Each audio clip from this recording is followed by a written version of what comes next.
Coucou tout le monde, j'espère que vous allez bien. Aujourd'hui je vous retrouve pour une nouvelle vidéo et ça va être un point lecture concernant le deuxième tome de La Marque des Anges, donc qui s'appelle Revenante de Lenny Taylor aux éditions Gallimard Jeunesse dans la collection Pôle Fiction. C'est un deuxième roman donc je vais éviter de trop rentrer dans les détails pour éviter de vous spoiler, même si je pense qu'il n'y a pas vraiment beaucoup de monde qui regarde, sachant qu'ils n'ont pas lu le premier tome. Mais je vais vous dire plus ou moins ce que j'ai ressenti, ce que j'ai préféré ou moins par rapport au premier tome. Déjà, de quoi parle cette histoire? C'est Karou, une jeune fille qui est étudiante, qui a les cheveux bleus, donc qui est un petit peu particulière. Elle a la capacité aussi d'aller dans un autre monde, donc elle vit à la fois dans le monde des humains et elle va aussi dans un autre monde où il y a des sortes de bêtes bizarres, des chimères.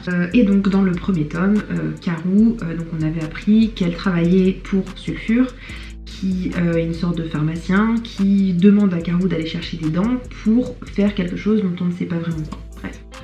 Voilà, donc le premier tome j'avais beaucoup aimé, j'avais retrouvé ce que j'avais aimé dans Le Faiseur de Rêves, c'est-à-dire un univers assez chargé mais qui reste quand même très compréhensible, où on prend vraiment le temps de laisser des petites infos par-ci par-là pour le construire, pour nous laisser un petit peu de mystère, pour qu'on soit surpris. Bref, j'avais beaucoup aimé. Karou, c'était un personnage aussi qui était assez fort mais qui restait très humain et voilà, globalement j'avais beaucoup aimé le premier tome. Ça n'avait pas été un coup de cœur mais c'était passé à un petit chouïa. Donc dans ce deuxième tome j'ai retrouvé ce que j'ai aimé, mais j'ai trouvé que c'était un petit peu long à certains moments. À la fin du premier tome il y a une grande bataille immense. Et donc dans ce deuxième tome on retrouve après la bataille, donc Karou se retrouve plus ou moins toute seule. J'ai pas envie de spoiler et de donner trop d'infos, mais voilà, laisser vraiment derrière elle son passé et notamment un personnage, donc un ennemi en qui elle avait confiance et pour qui elle avait des sentiments, le laisser vraiment derrière elle et ne plus jamais penser à lui. Donc c'était très sympa. Encore une fois j'ai trouvé qu'il y avait beaucoup de batailles, il y avait pas mal de violence aussi forcément.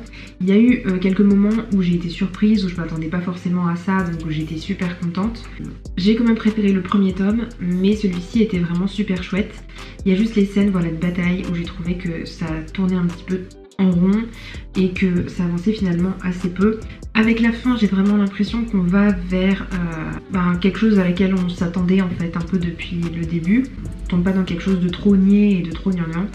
On verra, j'espère qu'on va avoir des choses palpitantes et intéressantes. Voilà, c'est tout pour ma vidéo, j'espère qu'elle vous aura plu. Si vous avez lu ce livre, n'hésitez pas à me le dire en commentaire et je vous dis à bientôt dans une prochaine vidéo. Ciao ciao!